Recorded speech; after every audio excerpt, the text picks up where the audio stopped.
Bihar board वर्ग 10वीं के लिए 2021 में पूछे जाने वाले कुछ महत्वपूर्ण प्रश्न जो मैं आपके सामने रख रहा हूँ, और ये सभी छात्र एवं छात्राओं के लिए बहुत ही उपयोगी साबित होंगे। आशा है कि आप सभी इस वीडियो से लाभ अवश्य उठाएंगे। तो पहला क्वेश्चन जो है वो है, अंकोरवाट का मंदिर कहाँ स्थित है? अंकोरवाट का मंदिर कहाँ स्थित है? यह बहुत ही इंपॉर्टेंट क्वेश्चन है। यह 2015, 2012 और 2013 में पूछा गया प्रश्न है कि अंकोरवाट का मंदिर कहाँ स्थित है। तो अंकोरवाट का मंदिर कंबोडिया में है। कहाँ पे है? कंबोडिया में है।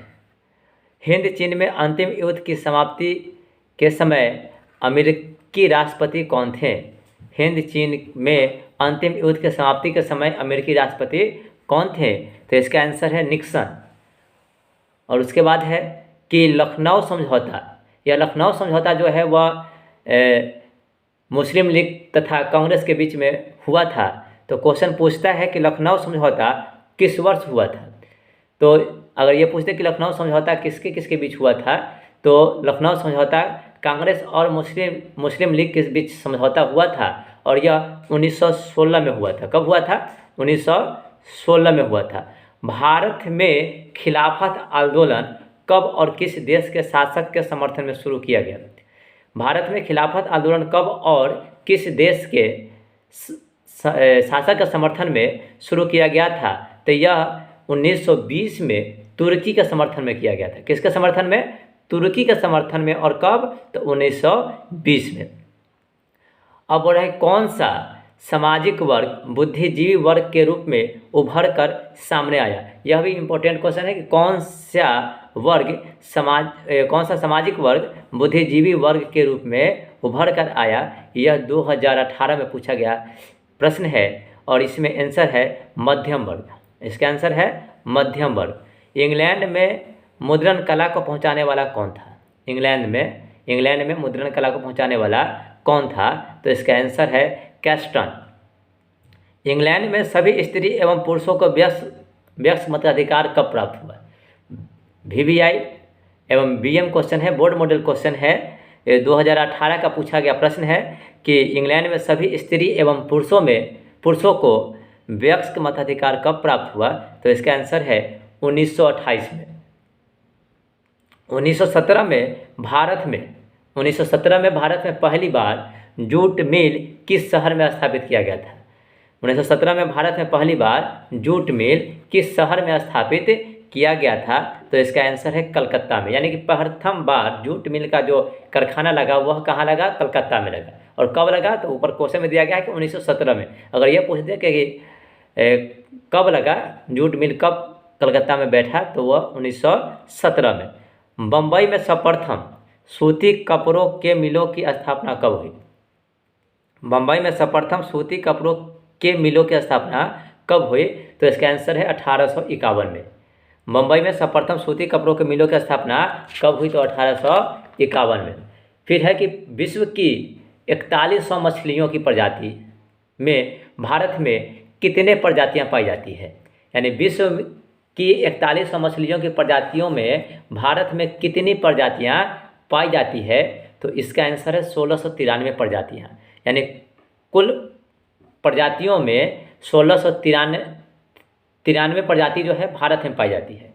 पूरे विश्व के लौह भंडार का कितना भाग भारत में पाया जाता है? पूरे विश्व के लौह अयस्क का कितना भाग भारत में पाया जाता है?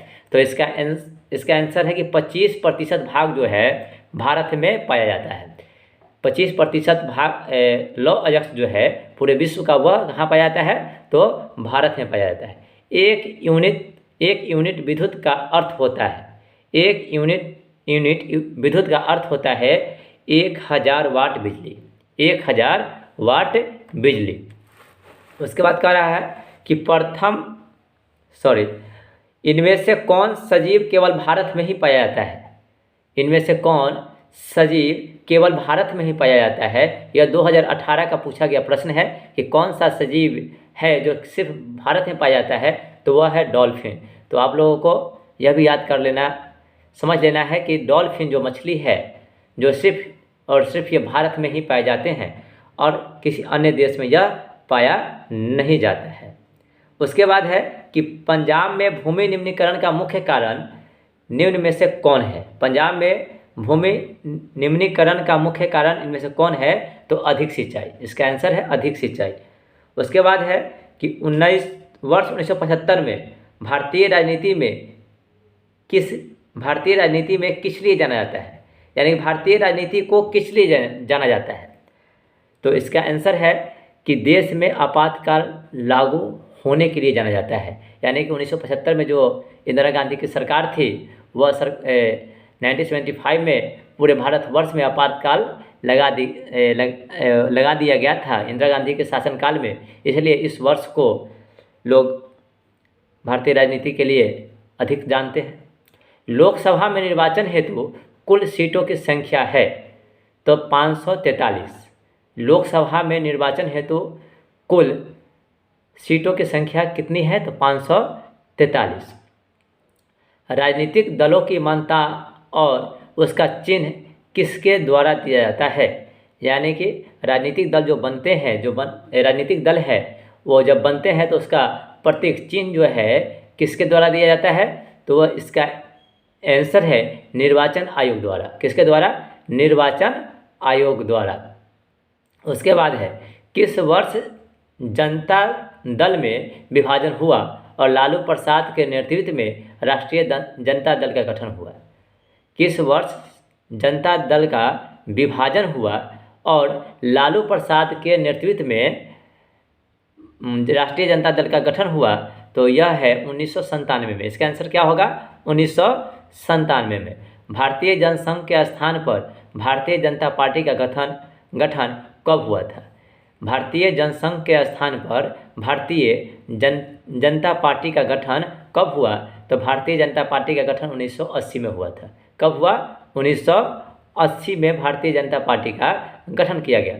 भारत में हुए 1977 की आम चुनाव में किस पार्टी को बहुमत प्राप्त हुआ। भारत में हुए 1977 में के चुनाव में किस पार्टी को बहुमत प्राप्त हुआ, तो इसका आंसर है कि जनता पार्टी का। और एक इससे और क्वेश्चन बनता है, इससे और क्वेश्चन पूछे जाते हैं कि प्रथम बार भारत में कब गैर कांग्रेसी सरकार का गठन किया गया, तो इसका भी आंसर होगा 1977 में। और किस पार्टी का सत्ता में आना हुआ, तो वह आंसर है जनता पार्टी का। उसके बाद है राजनीतिक दल का आशय किससे है। राजनीतिक दल का आशय किससे है, तो व्यक्तियों के समूह से। किसके समूह से, व्यक्तियों के समूह से। आय तथा उपभोग का अंतर क्या कहलाता है। आय तथा उपभोग का अंतर क्या कहलाता है, तो इसका आंसर है बचत। यानी कि आय का और उपभोग का अंतर दोनों से जो बच जाएगा वह क्या कहलाएगा, बचत कहलाएगा। उसके बाद है कि भारत में केंद्रीय बैंक कौन सा है। भारत का केंद्रीय बैंक कौन सा है, तो भारत का केंद्रीय बैंक जो है रिजर्व बैंक ऑफ इंडिया है। भारत का केंद्रीय bank reserve bank of India है। और यह क्वेश्चन 2017 में पूछा गया क्वेश्चन है। यह क्वेश्चन जो है 2017 में पूछा गया क्वेश्चन है कि भारत का केंद्रीय बैंक कौन सा है, तो भारत का केंद्रीय bank reserve bank of India है। यूएनडीपी की मानव विकास की तर्ज पर भारत की पहली मानव विकास रिपोर्ट कब जारी की गई थी। यानी कि यूएनडीपी की मानव विकास की तर्ज पर भारत की पहली मानव विकास रिपोर्ट कब जारी की गई, तो इसका आंसर है अप्रैल 2002 को। अप्रैल 2002 को। बिहार में कौन सा क्षेत्र बाढ़ग्रस्त क्षेत्र है। बहुत इंपॉर्टेंट क्वेश्चन है कि भारत में कौन सा क्षेत्र बाढ़ग्रस्त क्षेत्र है। यह 2017, 15, 13, 18 में पूछा गया प्रश्न है और इसका आंसर है उत्तरी बिहार। यानी कि हम लोग जानते हैं कि उत्तर बिहार जो है बाढ़ की समस्या कई वर्षों से झेल रहा है और दक्षिण बिहार जो है वह सूखे की समस्या को झेल रहा है। तो बिहार का कौन सा क्षेत्र बाढ़ग्रस्त क्षेत्र है, तो इसका आंसर होगा उत्तर बिहार। बाढ़ से सबसे अधिक हानि होती है फसलों को, पशुओं को, भवनों को, इनमें से सभी को, यानी कि जितना भी ऑप्शन में है इनमें से, या जितना भी ऑप्शन हो जो हमसे हमारे जीवन से जुड़ा हो, वो सभी को हानि होता है। सूखे से बचाव का एक मुख्य तरीका है। यह भी क्वेश्चन इंपॉर्टेंट है, 2012 में पूछा गया प्रश्न है कि सूखे से बचाव का एक मुख्य तरीका को बताना है, और इसका उपाय है कि वर्षा का जल संग्रह करना। किसके जल को संग्रह करना? वर्षा के जल को संग्रह करना। भूस्खलन वाले क्षेत्र में ढलान पर मकानों का निर्माण क्या है? तो इसका आंसर है अनुचित। यानी कि जहाँ पे भूस्खलन है वह क्षेत्र पाए जाते हैं, भूस्खलन के क्षेत्र पाए जाते हैं, वहाँ पे ढलानों पर हम मकान नहीं बना सकते हैं, वहाँ पे मकान बनाना अनुचित है। बिहार के विकास के बिना भारत का विकास संभव नहीं है। यह कथन किसका है? यानी कि बिहार के विकास के बिना भारत के विकास संभव नहीं है, यह कथन किसका है? तो यह कथन APJ अब्दुल कलाम का कथन है। यह कथन APJ अब्दुल कलाम का कथन है। उसके बाद है कि गरीबी रेखा किस मापदंड पर आधारित है? गरीबी रेखा किस मापदंड पर आधारित है? तो इसका आंसर है कैलोरी के आधार पर, कैलोरी के आधार पर। उसके बाद है नरेगा के तहत कम से कम कितने दिनों के लिए रोजगार देने की व्यवस्था की गई है?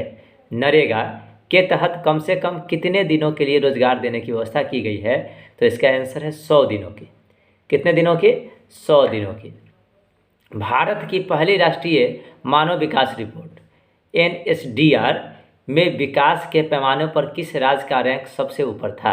यानी कहता है कि भारत में पहली राष्ट्रीय मानव विकास रिपोर्ट जब जारी किया गया तो उस समय विकास के पैमाने के स्तर पर किस राज्य का रैंक सबसे ऊपर था? तो इसका आंसर है केरल। जब रिपोर्ट तैयार किया गया तो उस समय सबसे अच्छा स्थिति में केरल था।